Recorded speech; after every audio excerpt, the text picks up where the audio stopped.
are organizing today on the Emergence living systems designed and organized by our dearest Ilaria Forte.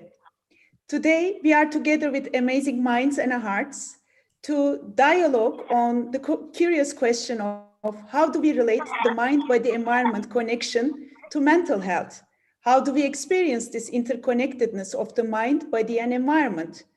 And today, we are going to be experiencing the art of listening using the Socratic dialogue methodology. And before we start dialoguing, I would like to give the stage to Ilaria Forte and to the participants to share their names and in one sentence, what is it that their heart said yes to this Socratic circle? Why we are here?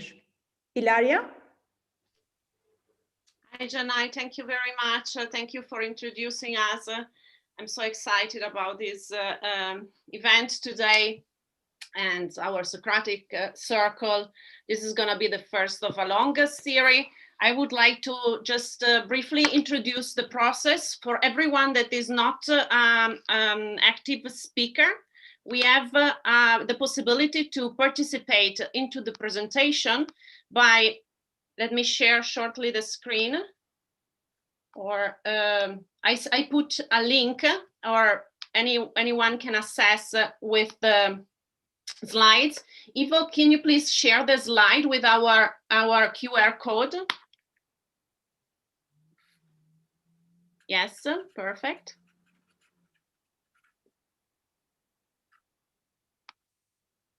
So I will show you. This is the QR code that you can use. And yeah, you can actively participate to the discussion without being here with us. So everyone is invited to join. So I will just say who I am. So Ilaria, as Jenna already said, I am the founder of the ER Plus and the initiator of this project.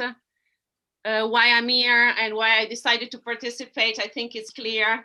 But maybe it's not clear why I decided to start this, and it's alleviate suffering, human suffering, and by doing that, trying to save the planet. Thank you very much. Thank you, Ilaria. Slides now. So let's continue. Yeah. Brett, who are you, and what did your heart say yes to be in the Socratic circle today?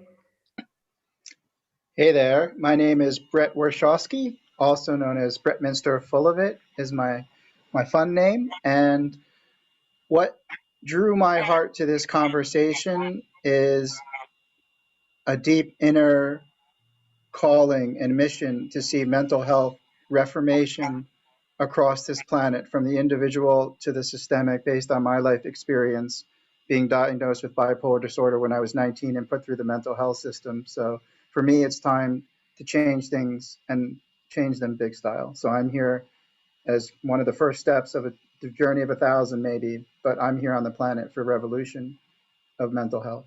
Thank you. Thank you for your sharing, Brett. Yeah, thank you for coming. So let's keep our introduction and our why to one sentence each. Stefan, can I invite you? Hi. Yeah, I was actually not sure that I was going to be pinned here, but I was invited by Ilaria to be part of the Experience Room Plus project, and it started with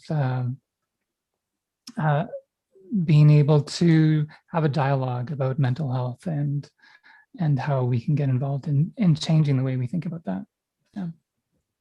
Thank you. Gina, what did your heart say yes to? Thank you. I'm Gina Bria. I'm an anthropologist and founder of the Hydration Foundation, and I'm fascinated by the way that optimal hydration ignites higher brain function and indeed altered states of consciousness, which is a surprise. And I think the opportunity to think about that in a Socratic dialogue is wonderful. That's why I'm here. Welcome.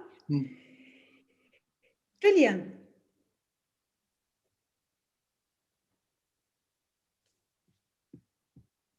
Julian? Thank you. Hi, everyone. I'm Julian Guderlei.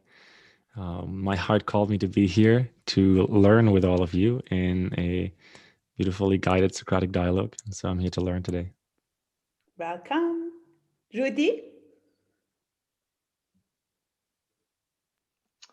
Hello, everybody. My name is Rudy Dewala. I used to work as a futurist. However, I don't believe in the model any longer of like one person says it all to everyone. So I moved into a co-creation model. So put myself in the center of everyone and let everybody co-create together. So, and I find regeneration one of the most beautiful words and topics of this decade because it's about regeneration of self. And then the relationship with others and nature starts. So I'm excited. Me too. Serena? Hello, I'm here because I've been involved by Ilaria in this beautiful project ER Plus, and I really believe that it's important to coordinate design, science, and health in this particular moment of history. Thank you. Mark? I'm here to explore the sense of a leprosy, the notion of curiosity that brings us all to this commons of mind. Curiosity. Yeah, we are in the right place, I feel. Tara? Thank you, Shanae. My heart is here saying yes, because with a lifetime of being a creator, composer, yoga practitioner, and lifelong believer of the Socratic dialogue, Ilaria and I have had many conversations about how we can use arts, cultural practices to affect industry legacies. That's the work that I do, and I know she does, with merging health, living systems, living in harmonious integration. And I think this is really based on the process of inquiry and deep listening, learning, and orchestrating of dialogues. That's what brings me here today, with all you fine people. Yeah. Alexander? Hello, everyone. I'm Alexander. Today I'm here with two roles, one role being a physician, also active in the mental health sphere. The other is a fellow humble human being. And I'm here because my heart resonates very much with adding this tremendous potential of regeneration and coming from emergency to emergence as an evolutionary process. And I'm very happy to enter the dialogue with all of you. Thank you. Philip? I guess you are on mute. Sorry for that.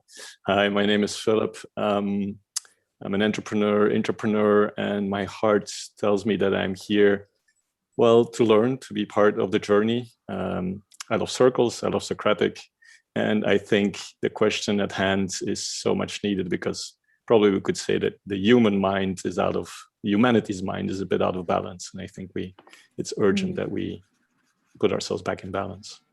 So I'd love to discover this together. Thank you. Natalia?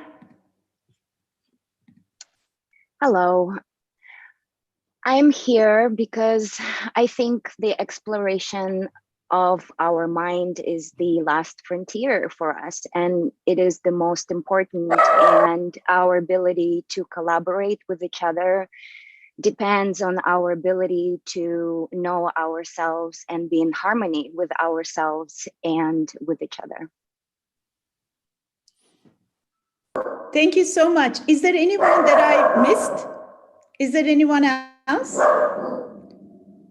Monique. Hi, my name is Monique. I'm here,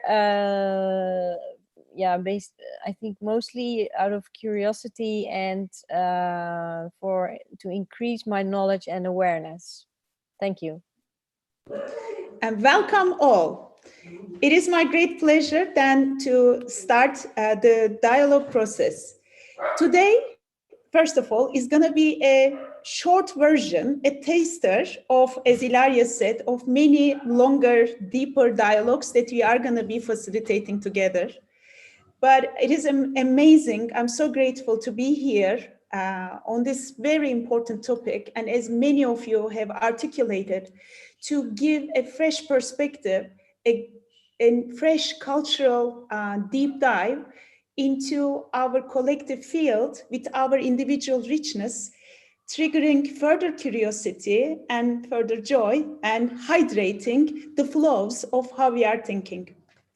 Socratic dialogue has been a method that I have been applying the last 5 years of my life, both in life and work practices. I got my divorce using Socratic dialogues, and I don't start any design process without using the dialogue. Socratic dialogue is a method founded by the philosophers after the Second World War, when the world was in chaos and people were debating, discussing, but not really thinking together and coming up with creative, life-flourishing solutions. To make things more concrete, practical, and to align and harmonize in the way we are thinking, and to go beyond our old assumptions, we are using Socratic dialogues. The dialogue is a tool that we are using to break through our thought addictions. The most invisible and the most common human addiction around the world is thought addictions. Because as humans, we are wired to think fast to survive.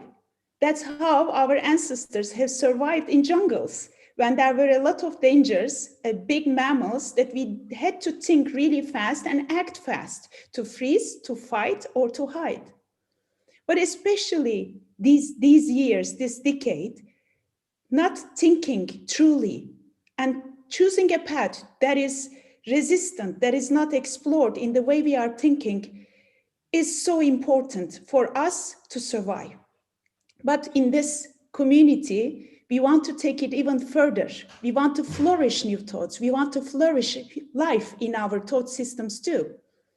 So in order to break through this bodily addictive thought addiction process, which each time in our neocortex, when a thought repeats itself, the neurons repeat a cycle and our body releases endorphin. So we become happy by thinking, I am right, I told you so, as I have always been telling you. So these are symptoms of thought addiction. It also has a side to emotional addiction. And our topic is mental health and well-being and its relation to our bodies and to environment. That's why the way we are not repeating our old thoughts is a very important topic that we shall consider before we start any kind of decision-making process, any design process. When we are repeating our thoughts, actually, we are repeating our dead selves. We are not in the moment. We are not alive. And more importantly, we are not learning together, because the basic process of learning is when the cup is empty. In order for us to stop repeating our thoughts and go beyond our evolutionary addiction, we will today be experiencing the Socratic dialogue, which we like to call the art of listening. We exist in the relationships. And for us to be existing in the relationships, there needs to be space for us to exist and for the other to be heard and to flourish with fresh new eyes. And that goes the same for emerging ideas, business models, or innovation in technology, or for art. It goes everywhere.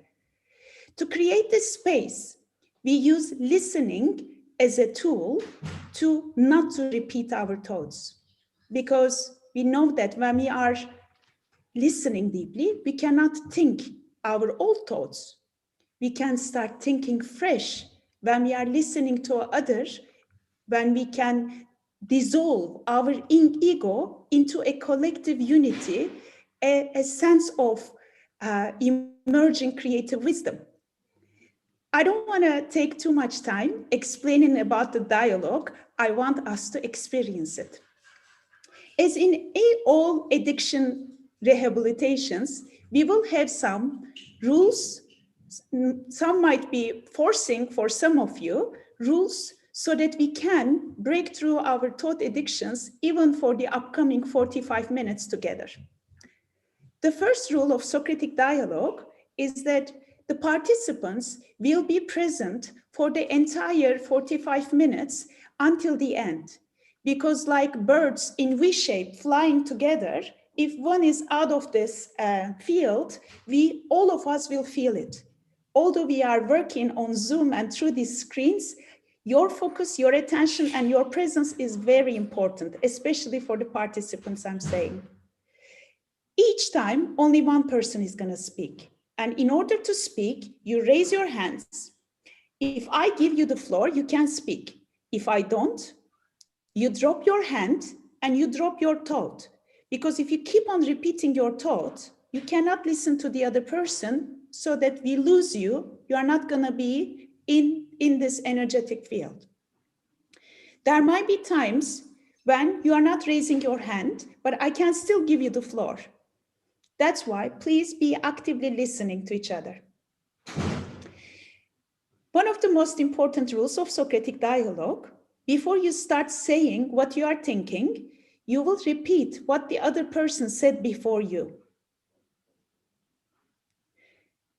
And please do not summarize or start using your own words or just say that's what I understood. Try to use as much as possible the words of the other person, because even with good intentions, even to the most intelligent ones of us, it happens that we twist the meanings so that we can prove ourselves that we are right. We filter reality according to what we are thinking.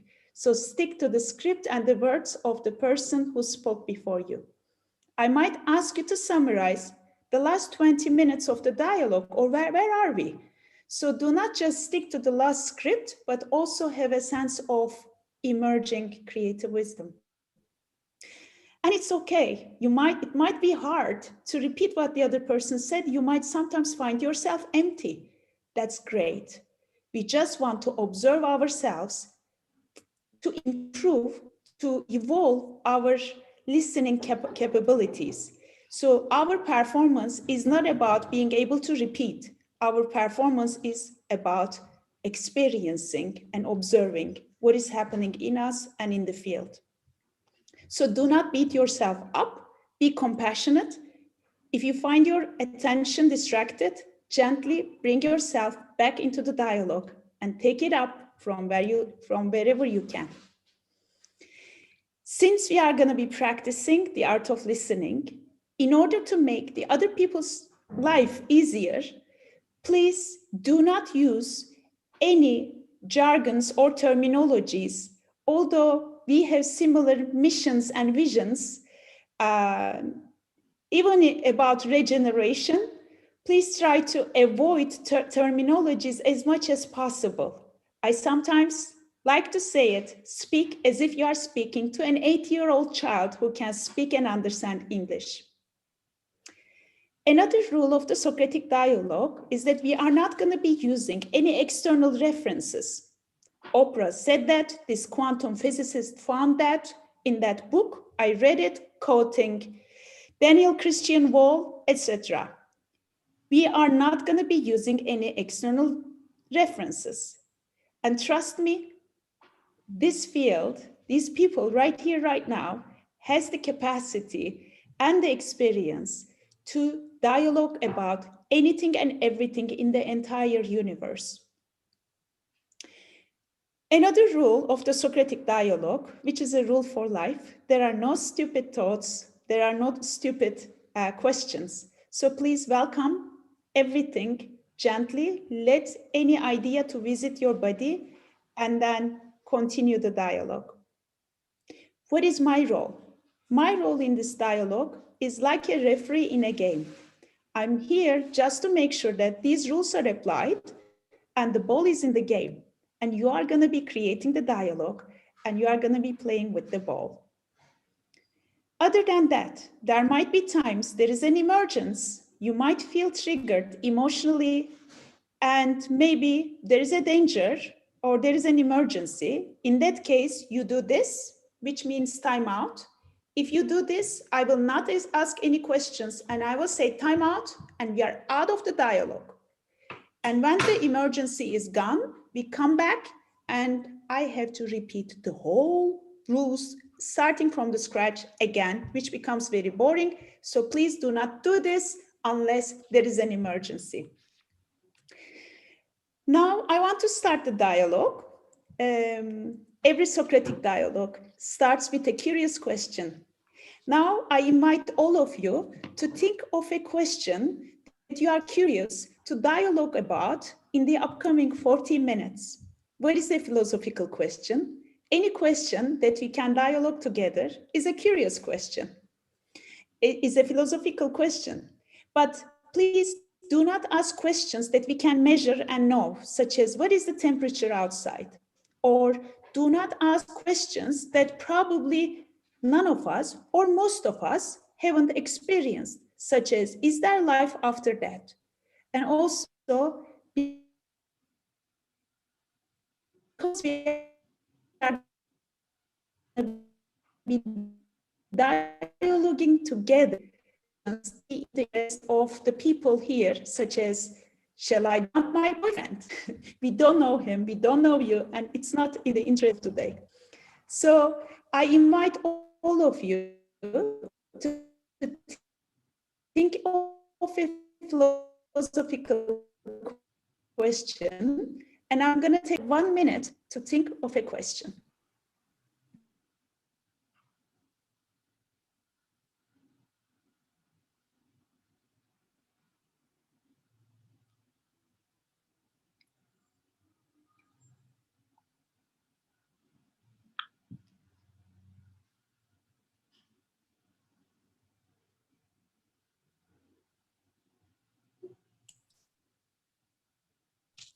Chennai, I hope you could repeat your last sentence one more time as you were breaking up. Don't ask a question many of us may not have experience with. Could you restate that one more time for us?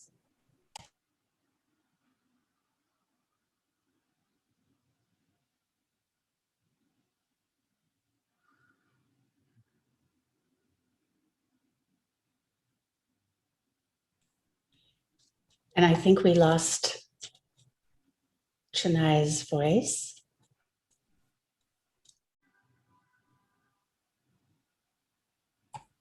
We can start with the participants that have already a question. Is it okay? So we do not ask a question that many of us haven't experienced.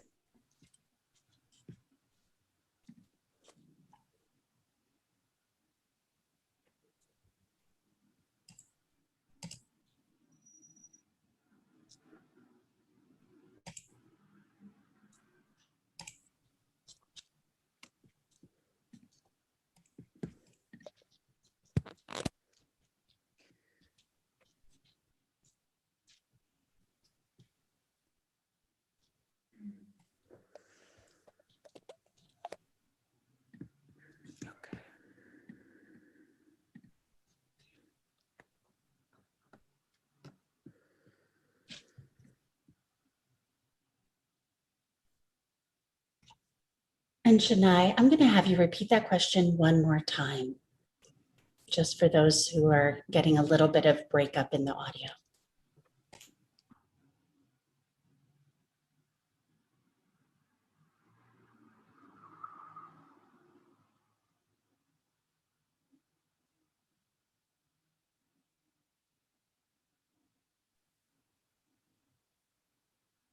Chennai, you're on mute. We don't hear you, Chennai.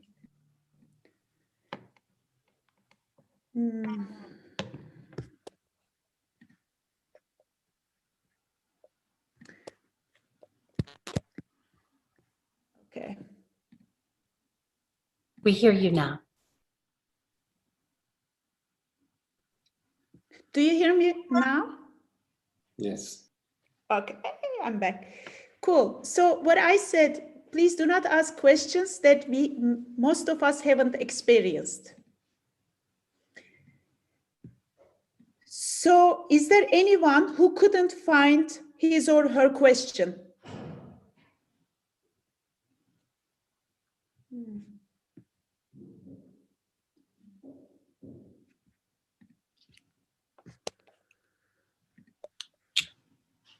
I think we can start to formulate the question. The one that they are already ready, they can come on stage and speak it out loud. That would be great.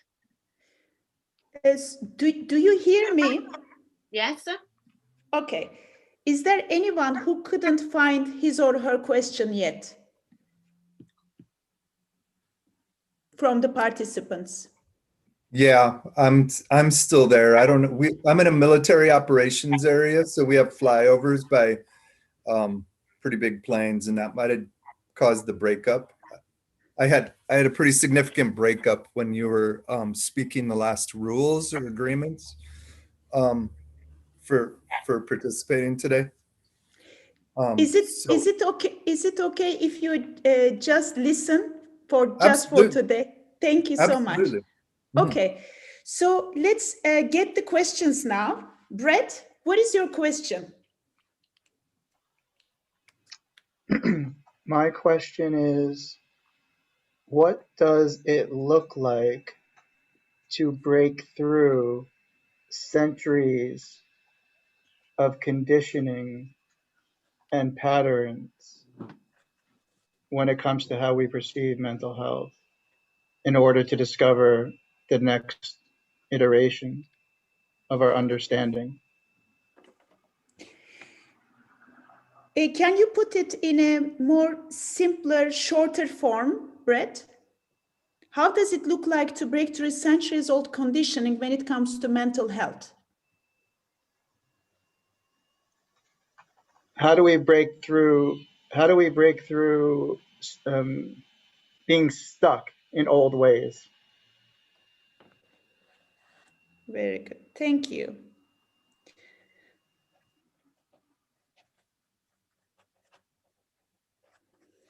Stefan?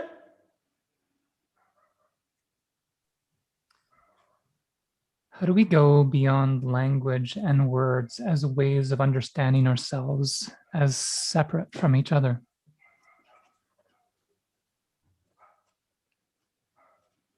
How do we go beyond words and language?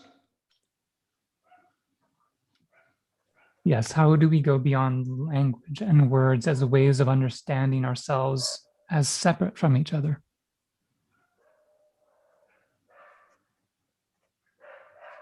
Mm-hmm.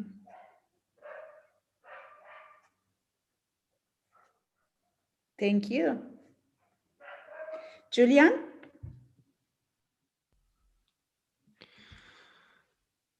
What is true health? What is true health? Thank you. Ilaria?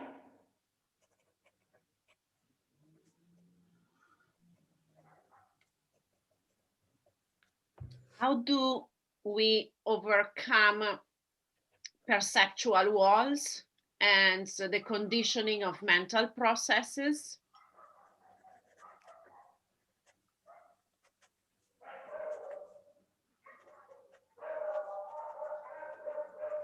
Mm-hmm. Thank you. Gina, what's your question? It's also a how-to question, but it could be shaped as a can we question.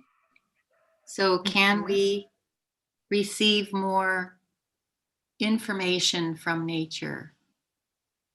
Or another way to say information might be wisdom or archive.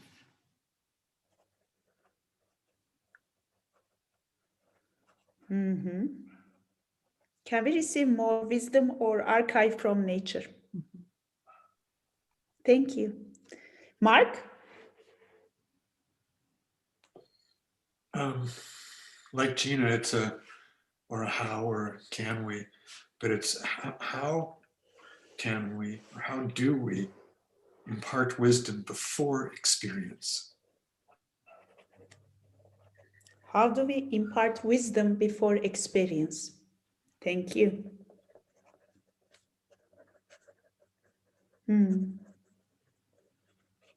Tara?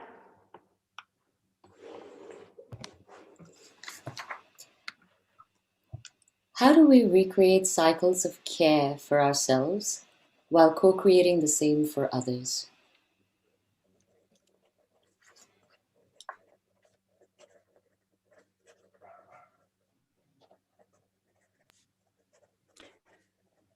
While we are co-creating the same for others.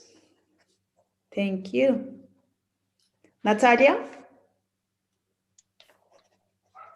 How do we negotiate our evacuation when we bump against our vulnerabilities, and how do we support each other in this process? If you were to choose one question, which one would it be? Or how would you say it? How do we self-resource? Thank you. Serena? As a human, what exactly is our perspective regarding our place on Earth?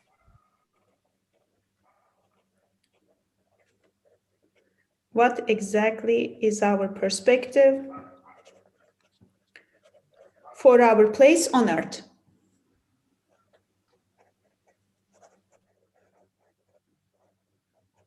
Thank you, Serena. Philip? So my question would be, can the human mind stay sane or even thrive when untethered from nature?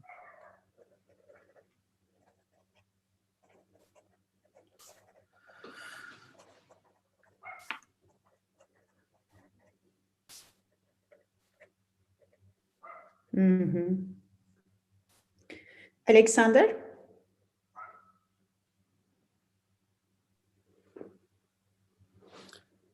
How can we create freedom for every living being without harming the freedom of others?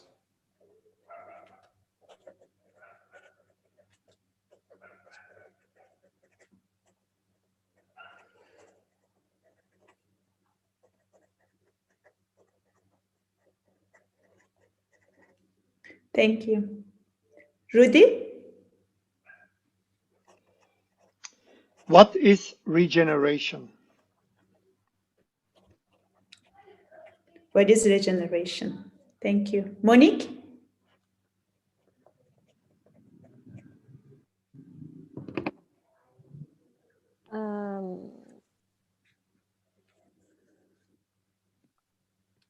How can we become aware of blind spots?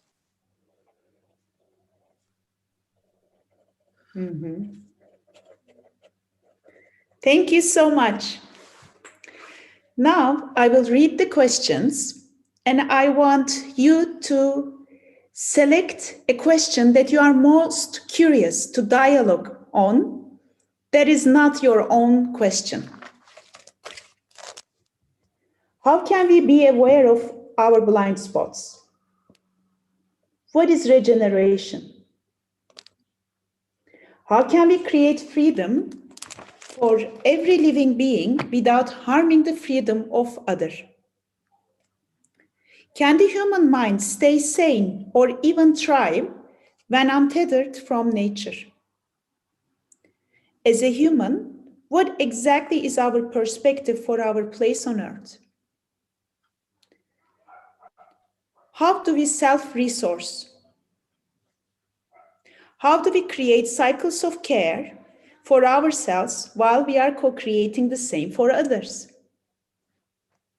How do we impart wisdom before experience? Can we receive more wisdom or archive from nature? How do we overcome conceptual walls of mental health processes? What is true health? How do we go beyond words and language as ways of understanding ourselves as separate from each other. How do we break through being stuck in old ways? You can raise your hand and tell which question you are most curious to have a dialogue on today.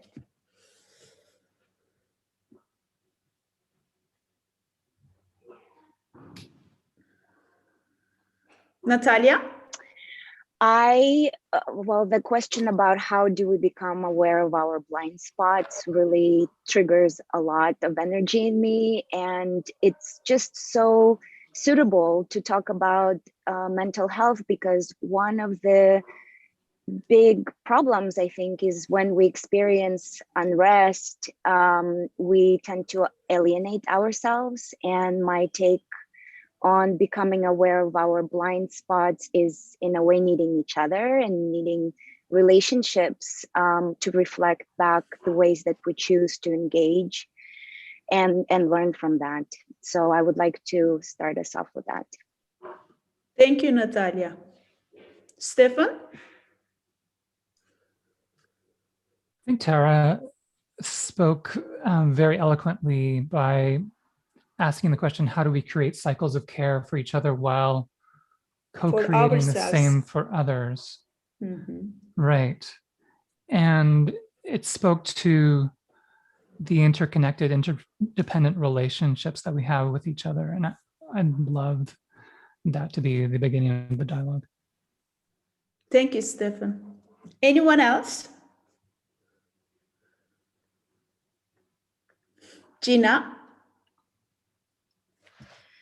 Can the human mind stay sane, untethered from nature? Why are you attracted to that question, Gina? It's the central question of my own inquiry. Mm-hmm. And the belief that nature is a huge living creature around us that we're not utilizing in the culture we live today. Utilizing isn't the word I want. It's in relationship to. And I don't think we can be sane without understanding how deeply we're in relationship already with nature, but also from the anthropology point of view, how abnormal our culture is, how deeply broken it is from this relationship. Are we sane? Thank you, Gina. Ilaria? Yeah, and exactly as Gina. That's great because you basically reply for me. Yes, I strongly believe in the fact that the human mind cannot thrive in an artificial, fully walled, gated type of system where you have no contact with nature. And I strongly believe this is one of the main core critical point in our research and in our work on reestablishing this connection and also feeling and sensing the interconnectedness of the planet and the mind. So, yes. Thank you, Ilaria. Rudy?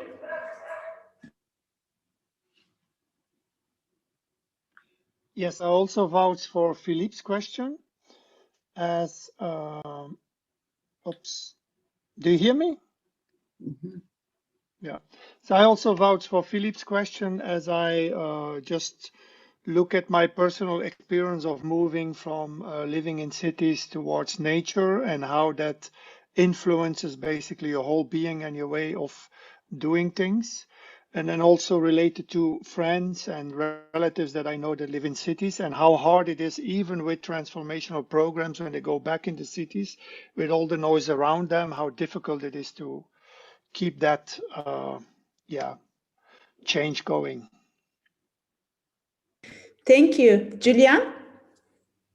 Yeah, I'd love to bring in one other question, and that was Serena's question about humans' perspective on our place on earth, which I think is in direct relationship with the question that Philip posted. And that's why it would be interesting to start with it. Thank you. All are curious questions.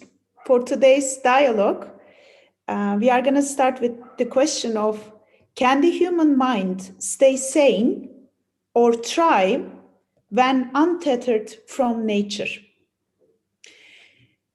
After we select the question, we select our methodologies to approach to our dialogue. And the methods can be anything like sharing our personal experiences, asking for definitions, or sub-questions to clarify this question, to approach to this question, this umbrella question. Definitions, sub-questions, experiences. Is there anyone who would like to suggest a method? Ilaria? I will go for the experience, since it's the core element of the ER plus is the experience. So I would love to have the experience, but of course I'm open to any other approach. Other than personal experiences, is there anyone with a method suggestion?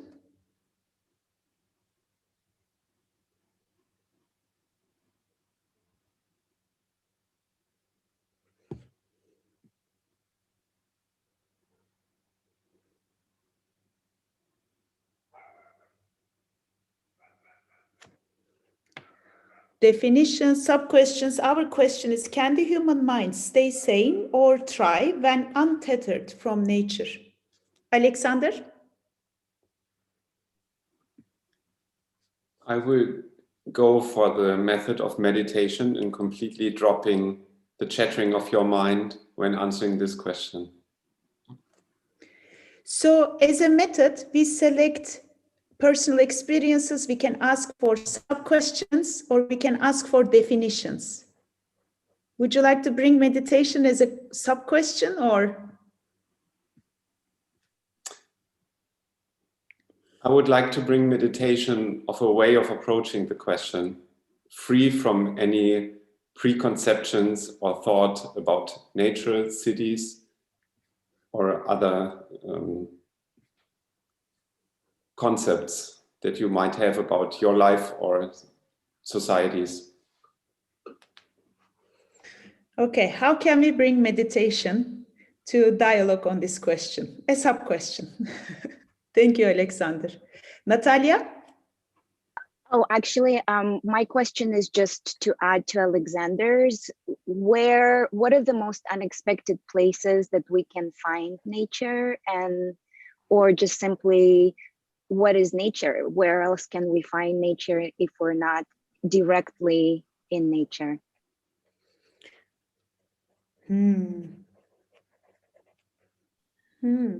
Thank you. So I will already start with these methodologies because our time is short today. First, we are going to share our personal experiences on the question of, can the human mind stay sane or thrive when untethered from nature? Then we will go to define what is nature. And we will move to the sub-question, what are the most unexpected places that we can find nature? And then, if we have time, we will ask, how can we bring meditation to this question? And the Socratic dialogues don't have production force. That's why just focus on the listening experiences. Do not try to bring answers only. And we might not have time to even answer any of them.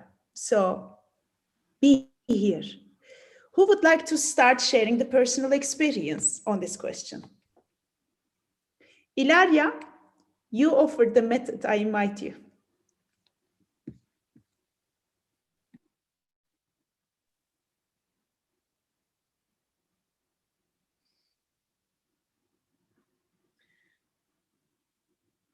I've been trying to bring in already this contemplative dimension that Alexander was referring to. as a way to go through my own experience of being in nature and of perceiving nature as directly, so as being nature indeed. I have two experiences, so I will bring them both on the same level. One is the experience of extreme interconnection while walking in the mountains.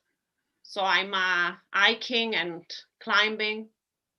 And when you are in the mountain, as when you are in water, you are one with the mountain.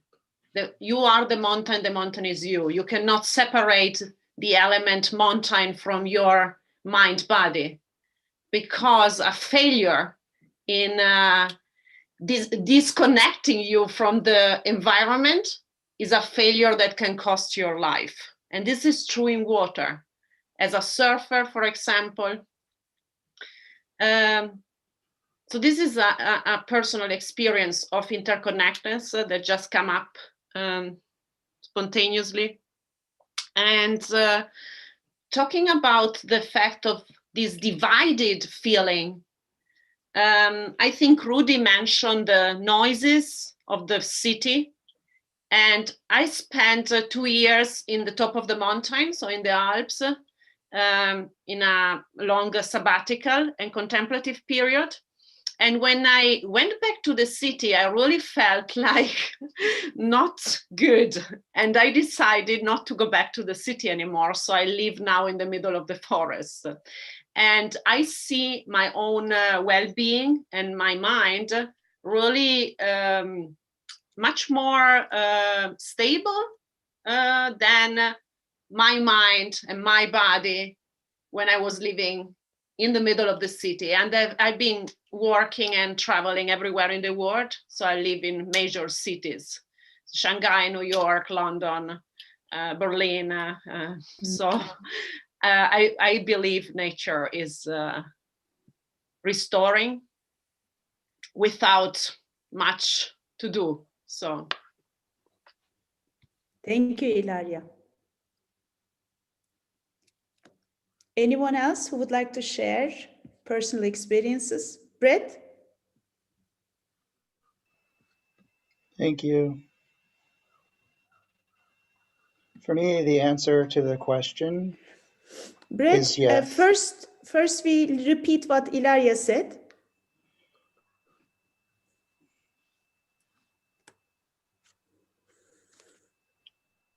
It's impossible to repeat what she said without summarizing in some fashion. Okay, let's hear.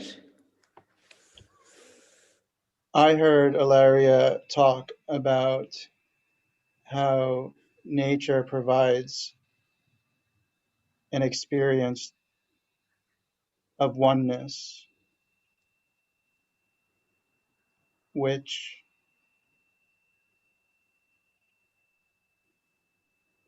brings the sanity in response to the question. Is there anyone who can repeat what Ilaria said? Tara? To the best of my ability. I heard Ilaria say that as somebody who has traveled through all these cities that she outlined, it is when she has been walking in mountains or when she has found herself with water that there has been true synergy and she becomes one with the mountain and therefore decided to move her life to living into the forest. And this is what has brought back sanity and an understanding that she can be tethered to nature and still be in all these places while maintaining internal sanity. And she also shared her experience from the city. Can you recall? That whenever she would go back into the city, the noises that would come in would completely fill the mind. And it's when she came back to nature, she was able to hear nature, but also herself. And she decided to live in the forest and move her home there. Thank you for the steering. Do you have a personal experience you would like to share? Yes, actually. It's twice in my life I've had the same experience of living in the city, performing in the city and creating for it, and losing my mobility in my own body as the result of physical injuries. And as I lost my spine and as I lost my legs and my right sensation in my right side, and as all medical science specialists as I was taken to told me that I should end up in a wheelchair, I was brought back into a space of a simple state of alignment through more naturalistic practices into living in nature. And my first memory of that was being put back on the earth. And all I was told as a steering was to allow my spinal points to reconnect with the undulations and the alignment of the earth. And without getting into too much detail, this is what brought my spine back to alignment. My legs were brought back into stability, muscular strengthening, and recuperation by being put up against any space that I could find as I toured the world. So I would no longer need specific spaces to go and find restoration, recuperation, renewal, and re-strengthening. But if I found a tree, I should go out and find a place to put my legs up. I learned to merge my physical practice over the years that I traveled the world, not requiring any gymnasiums, any future equipment, with the earth, trees, quiet practices of listening to my own breath and learning to be outside in nature brought back the oxygenation that was required for my lungs to heal, for my vocal cords to heal.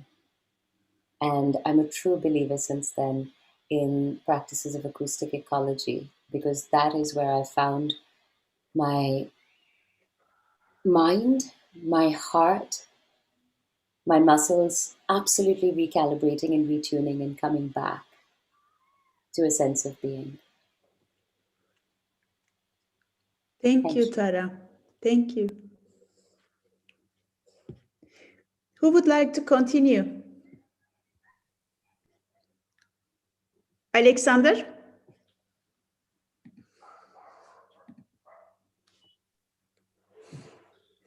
Yes.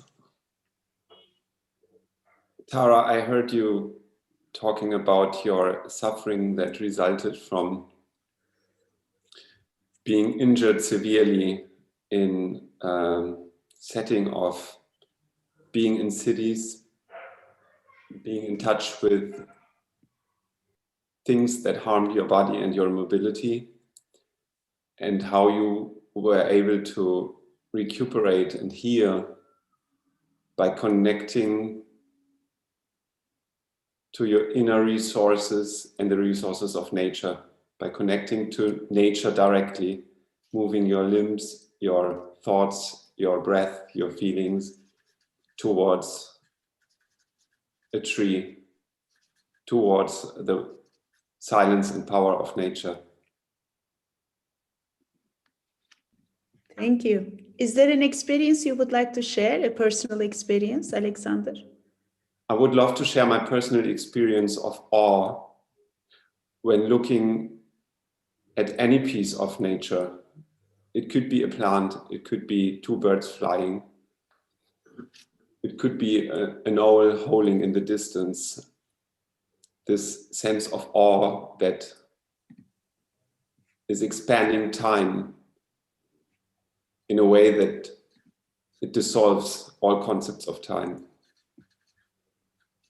That for me has such a tremendous power that I'm in touch with the basics of life in this moment. Thank you, Alexander.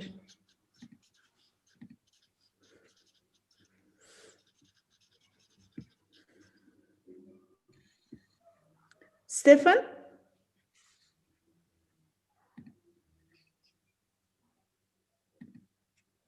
So Alexander was expressing just a sense of awe, and this expanding sense of time in a way that it dissolves all conceptions of time, so that he becomes in touch with all aspects of life at that moment, whether it's a plant, two birds flying, that direct connection to nature.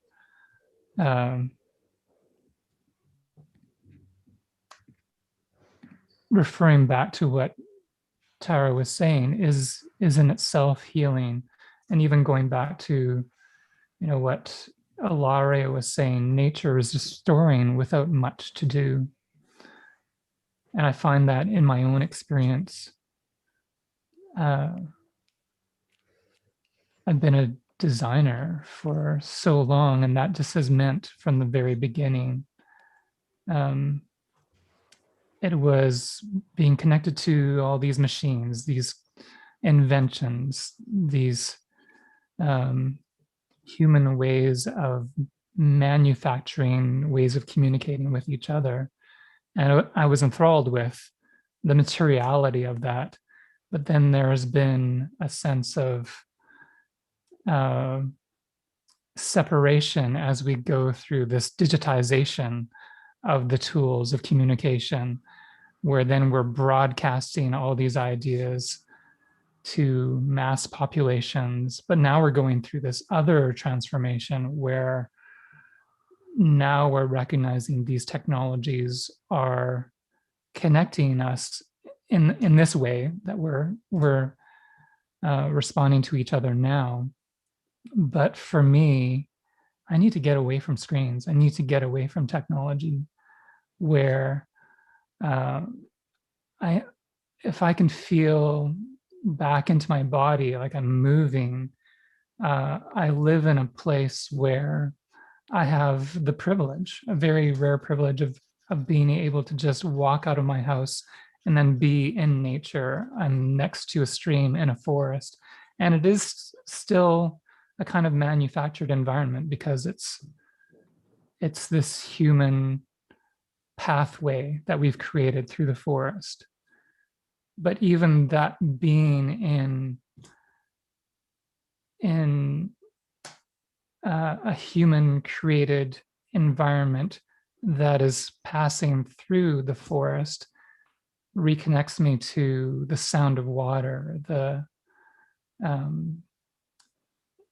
even the death that is manifested around me, that is reinvested by nature into life that is growing from it.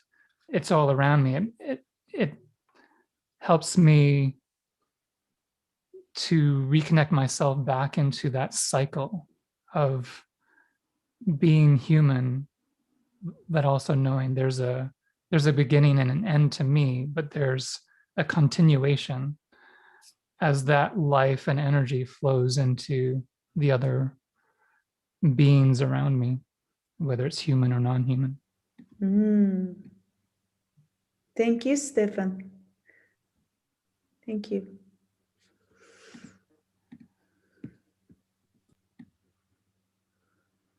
You can raise your hand, whoever wants to continue.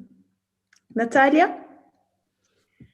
I am really into the subject of bringing the most impact without doing so much, which is why I revere nature. I'm so grateful to be born in connection with it. So I actually know what I'm missing. Natalia, can we first repeat what Stefan said? Oh, I'm so sorry. Yes, Stefan. Stefan was talking about being able to create that connection with nature by his house, even if it's somewhat human design. It's really beyond, there's a quality to it that is beyond manufacturing. There are things that he responds to that bring him peace and connection to the continuous cycle of evolution that he is a part of, and the timelessness of that. Yeah, he talked about, as a designer, him being involved in this human manufactured world for some time, and his need to break away from the screens now and the human pathways that he's observing in the forest, and even through those pathways hearing the sound of the water. And he also added, the death in nature is being reinvested in life. And yeah. What is your personal experience, Natalia? That was so beautiful. Thank you. I think I just was relating so much to what he was saying. I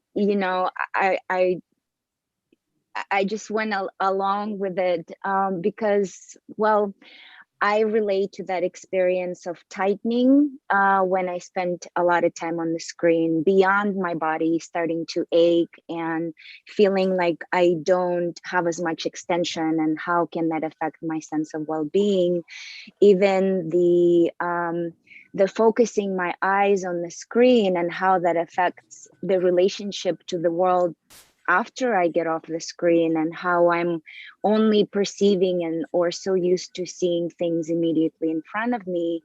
So I live in San Francisco. I'm in the middle of the city, and I try to find ways of resourcing, and nature is one of my pathways, without sometimes being able to leave my house. So I either just stand up from the computer and I look at the light. So I actively utilize the nature inside of me by design, my design, which is nature. And I'm using that connection to connect to myself, the intricate part of nature. And so that has been my small hack of living in the city. If I can get to my local park and just touch the tree, I go inside. I find nature within. Thank you, Natalia. And with your sharing, I might like to ask to you, what is nature?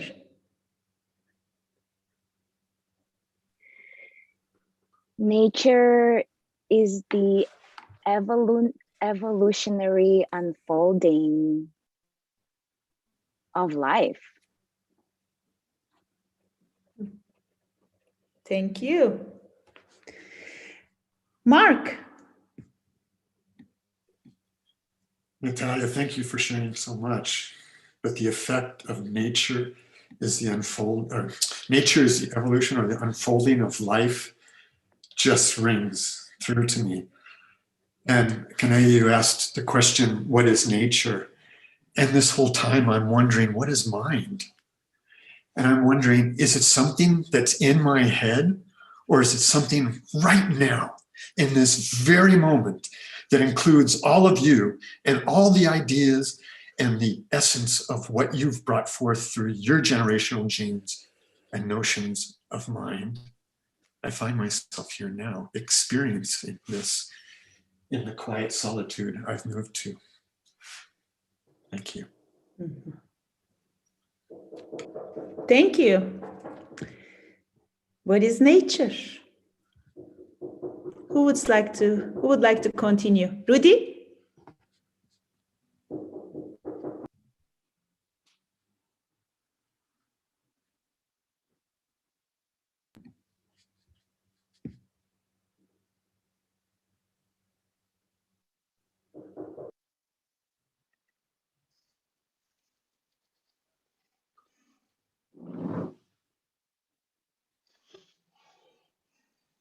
I see that I am spotlighted. Does it mean you want me to answer the question?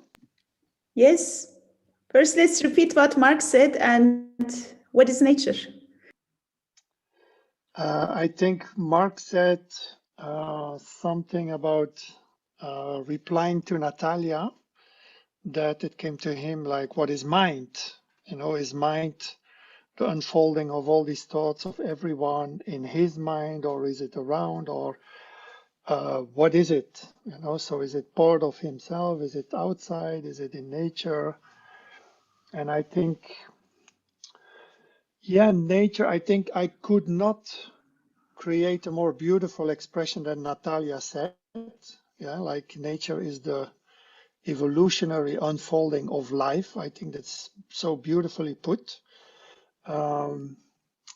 I can add my personal experience to that when I, for the first time, connected really to nature was when I was in a Socratic design course and we had to watch a tree for an hour. I don't know how many of you have been watching trees, but I recommend it to everyone. Yeah, because the whole process of just watching a tree for 1 hour or 1 hour and a half, or the time is needed, is actually an unfolding of your own life and connection with nature. So, because then you realize that actually most of what we are is our mind. Yeah. As Mark was saying, it's thoughts come in, thoughts come out, thoughts come out. And the only exercise is just to watch the tree. Well, we cannot stop our mind for just like, so it takes time before your mind actually starts relaxing and actually, especially when you live in cities and then you go to nature. Yeah. So then you realize how much our mind is actually dominating us and what we do. And it's only when you stop the thoughts that your whole body actually unifies with the tree. So you become one with the tree and nature. And I think that's the moment when you stop the mind, or when there's a perfect symbiosis between your mind, your heart, your body, and nature, where you become one. When you have that experience, I think, yeah, probably one of my best experience ever in life, I think. Thank And you, also, Rudy. yeah. Thank you.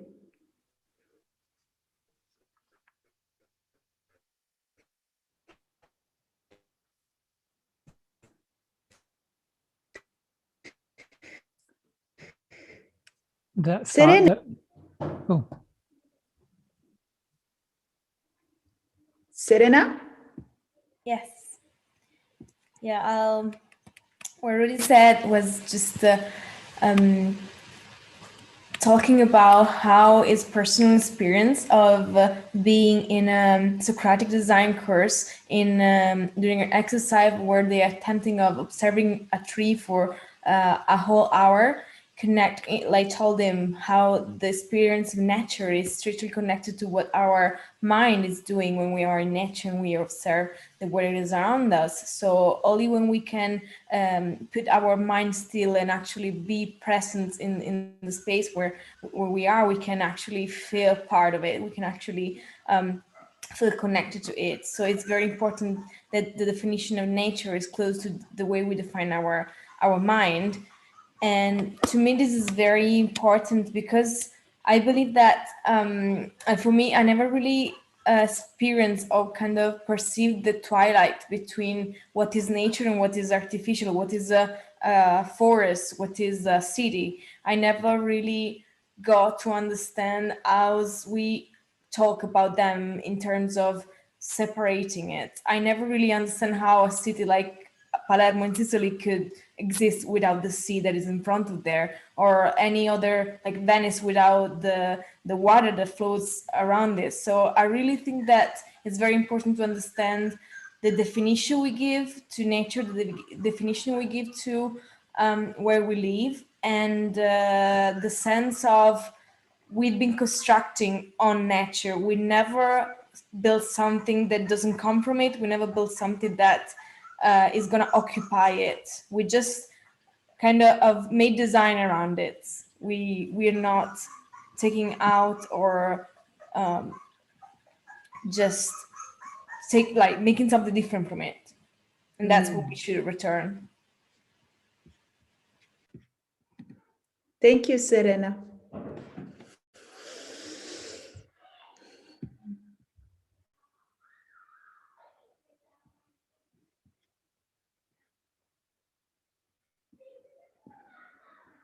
Stefan? actually, it's Stephen, but Stephen. in what Serena was talking about, in thinking of nature not as something separate, even the things that we create out of it, it's all nature. And I'm going back to what Rudy was saying also about how he was talking about symbiosis between mind, heart, and nature. And usually I think of those terms, mind, heart, and body, as the usual terms used in that phrasing. But in the way he was saying mind, heart, and nature, it was expanding the way we think of ourselves, our bodies, as nature. So to me, that's what was interesting about that idea, that even the things that we create are in a way communicating back to us. You know, we can create things that have this tendency to probably increase the amount of preponderance or tendency towards death. But that's part of the system, part of nature, is if you throw things out of balance, then things will lean more towards one way than another. And life then is trying to find that balance.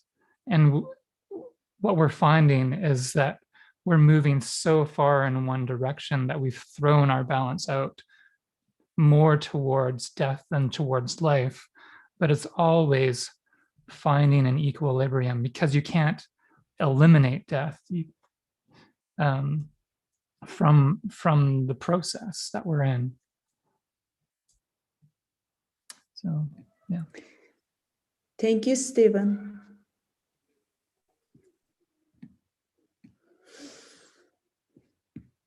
Gina?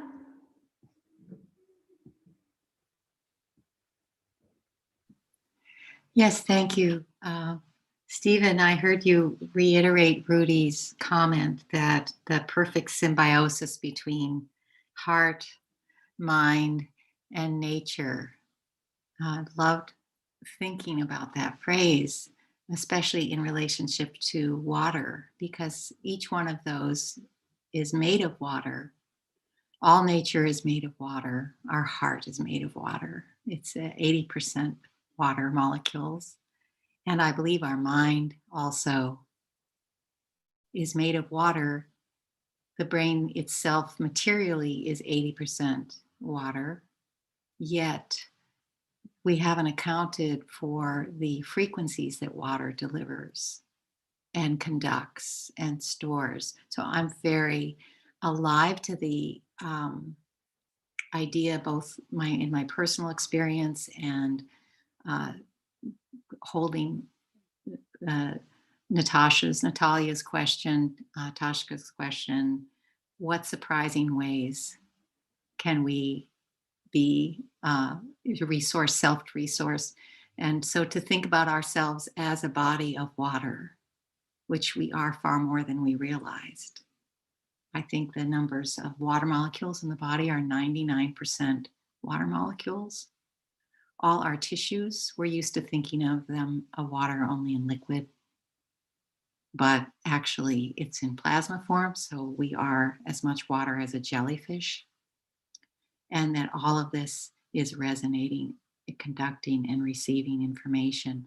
So in my city life, I recognize that as a very dehydrating environment, and seek to self-resource by not guzzling ever more water, but by seeking water in unique forms and sources, as simple as an apple, or as profound as adding a little salt to our water, or even the resonance of putting your hands on a tree and your feet on the ground, receiving the water signals from that tree and that electromagnetic signals conducted by water through the ground, the earth.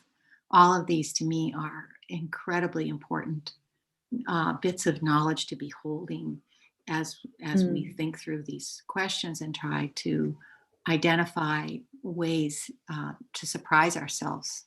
Thank you, Gina. Thank you. I want to invite Monica.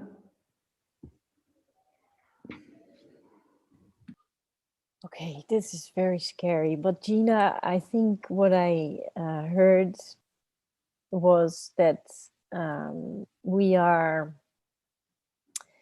99% water, and the fact that we are 99% water, and that comes with lots of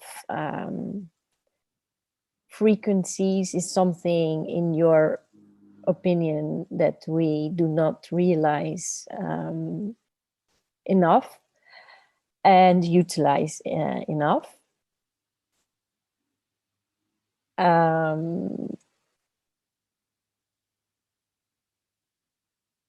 That's what I took from it. Yeah. And she said, when we are looking for the definitions of nature, we are water as much as like a jellyfish in our embryo. And there are ways to stimulate that with salty water, eating apple. And yeah, and with her sharing, actually, we moved to the question, what are the most unexpected places that we can find nature? Would you like to elaborate on that? Me? Yes.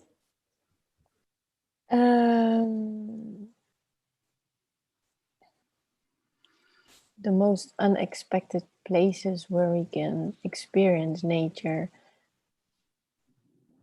to me, is I've been living 10 years in a city with about 18 million people in the Philippines, called Manila. And I think nature I found through meditating every day, every morning. So I'm not sure if it's the quietness that, and the quietness, the peace and trust that I think I find in nature, which I also find in meditation. Thank you. Julian? Thank you, Monique. What I just heard you share is when you lived in Manila, in a city, which was an unexpected place to maybe encounter nature. You found it within yourself in the silence of meditation and the inner work that you practice. And trust, she said. Yes. There's many more words Is she there said. anything? Yeah. I don't understand the question, to be honest. Unexpected places to find nature. Yes. It doesn't quite feel or resonate on a level where I can answer to it. Nature is life to me. Nature is real. Nature is what is there beyond the illusion and the fantasy of the mind. Nature exists before we come into body and after we go out of the body. So I don't think there's any place where I would not expect it.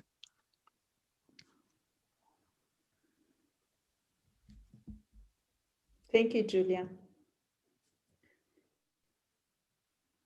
Philippe?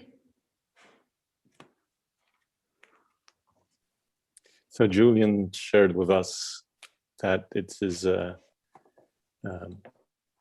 difficult question, or even he doesn't fully understand the question of unexpected places where to find nature, because the nature is all encompassing. It's in us. Adhere to that. It's not an evident question.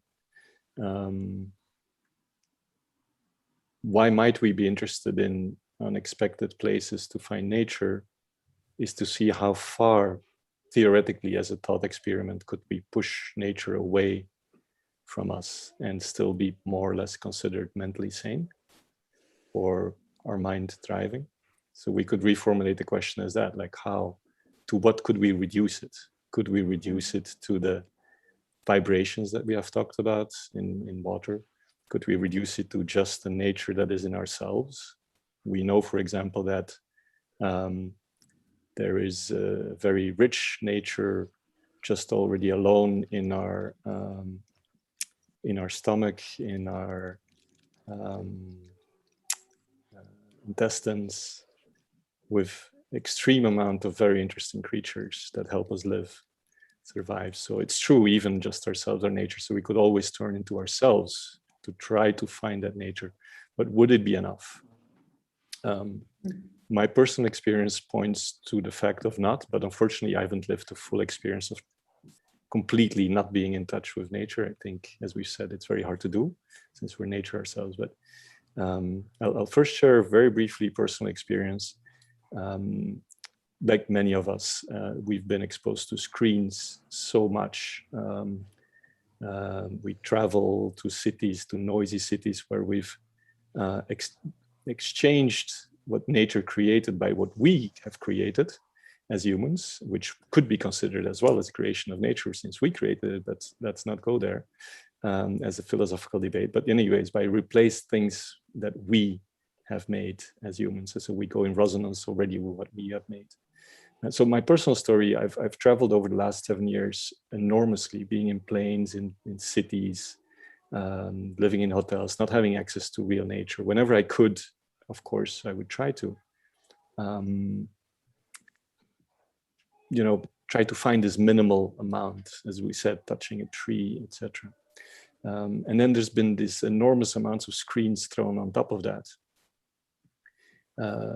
Now since the COVID era, I had a change of life and a couple of dramatic personal things, but I realized that I could connect through nature and stay much more balanced, sane, literally, with so many of the things we said. Just merely with being with the feet in the grass, I rediscovered that. Like every day I go out being with the feet in the grass. So I think we can stay more sane as we connect deeply with nature in the different ways that we can, that was spoken about so nicely, feeling one with the mountains, feeling one with the water, etc. But I'd also want to highlight the other element, which again, I've personally not experienced, but I've had a lot of insightful discussions, which is the mental sanity of astronauts is actually one of the biggest issues.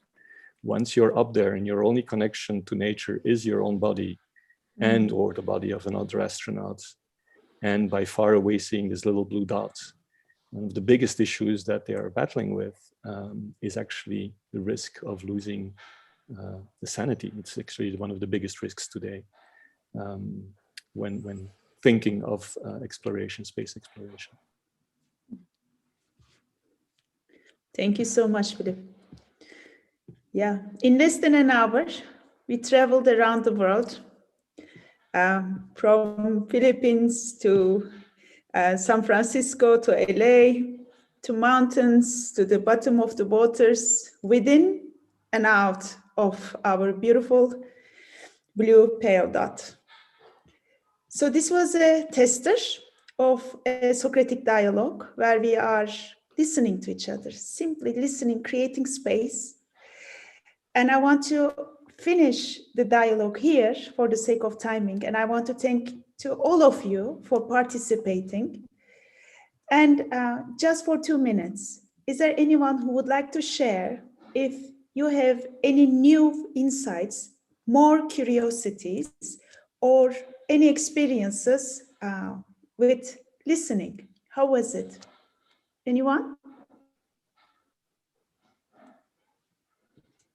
Rudy?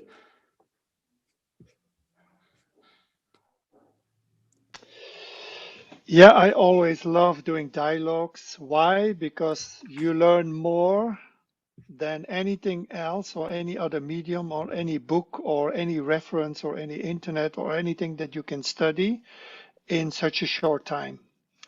It's very inclusive. You get so many different points of view and insight. It's always so enriching. And then all that wisdom lies within us. Yeah, we know all of it. We don't need any references. We don't need any top-down academic reversals any longer, because we have the wisdom to do what is necessary to regenerate ourselves, our communities, and our earth. So thank you, all of you, and for this participation and insight. Thank you, Rudy. Anyone else?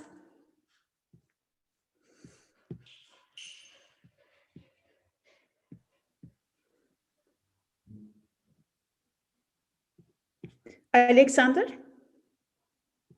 Yeah, I virtually feel sorry to speak up because the time is so limited.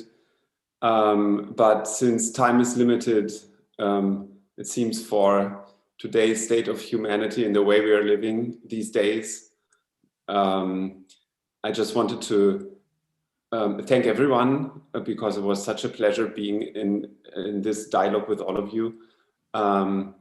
And I would like to refer to the topic of the screen. I'm struggling also very much with being on the screen so much these days. And at the same time, I have the great hope that the screens enable us to connect to each other globally and do things like we did today. And this will bring forth our future generations, not only of human beings, but all of nature that we've talked about today so beautifully. So thank you very much also, Janai, for bringing on this dialogue. Thank you, Alexander. I think we are going to move to the meditation once we have more time. Stephen. Yes, I just wanted to say that the way that Rudy was highlighting, how we learn more in dialogue. I think that's just opening up more questions, even in the way that Philippe was mentioning how, the biggest problem might be thinking of how in that ultimate separation from nature, an astronaut in space away from the globe, and thinking about sanity, I think it just opens up the question about what's the definition of sanity, and what that ultimate separation just makes us think of in that thought experiment, which is actually becoming a real experiment. Thank you, Stephen. What I love doing is taking notes of my curiosities and bringing them to the next dialogue. And Brett, I would like to also hear your experience. I had to give the floor to another person. How was it? What's that? How was your experience? I had some monkey mind. I like listening. I like reflective listening, and then I also have a little bit of some struggle with it when people talk for a very long time. I feel like it defeats the purpose a little bit of actually reflective listening. Otherwise, we have no choice but to summarize, because it's not humanly possible to effectively word for word do that. So I struggled a little bit with them, but I love listening to everyone. Obviously, the space to just listen to everyone is wonderful. And there's a famous saying, if you remember something, you weren't there. So I wonder, the ability to replay what people say, also, I wonder about that to some degree, if we think about that, because I'm actually listening so hard. If I try to compartmentalize my brain to be able to reflect back, I can only do it in summary, really, because or otherwise I was using my left brain to try to remember what they were saying. So, but I loved it. I loved hearing everyone's opinions and perspectives. Yes, of course. Thank you. Thank you. In my experience, the more you really just listen without the purpose of even remembering, the more flexible the psyche gets, and the more I can deeply remember almost every word spoken, even from a dialogue that has been done 4 years ago. And with that, I want to give the floor to Ilaria with a lot of thank you and gratitude to you and to all of you here who participated, who listened, or who brought their curiosities, like Mark was saying, through their minds from generation to generation, from sky to the earth, to the water, to the moon. Ilaria. Thank you everyone for this, this circle. This is always surprising me when I do the Socratic dialogue, how all this flow of thoughts and flow of energy also, and of questions, they are like rotating and disappearing and dissolving, because even the initial question is then reversed to his paradox, because the initial question was really about, okay, can the human mind stay sane and thrive, divided from nature? And it's such a paradox, because the human mind is nature itself, and we are nature ourselves. And so it's kind of, turning circle inside of the question. I love it. Thank you so much, everyone. I would like to invite Mark, if you are still there, Mark Smith, please wrap up a leprechaun style the entire dialogue, and then we say goodbye, good evening, and thank you to everyone. Wow, what an offer, what a gift to receive from all of you, this journey, this venture into the sense of mind, the sense of where are we, the sense of place, the sense of community, the sense of story. My curiosity is completely peaked, because I wonder where we're going. I wonder where this journey is leading to. I wonder when we'll meet again in this way to continue this evolving story, this new mythos, this mythic operating system that we are in fact co-creating in this long lineage of story. Thank you for the opportunity to sit with you all. I look forward to what's next. Where do we go from here?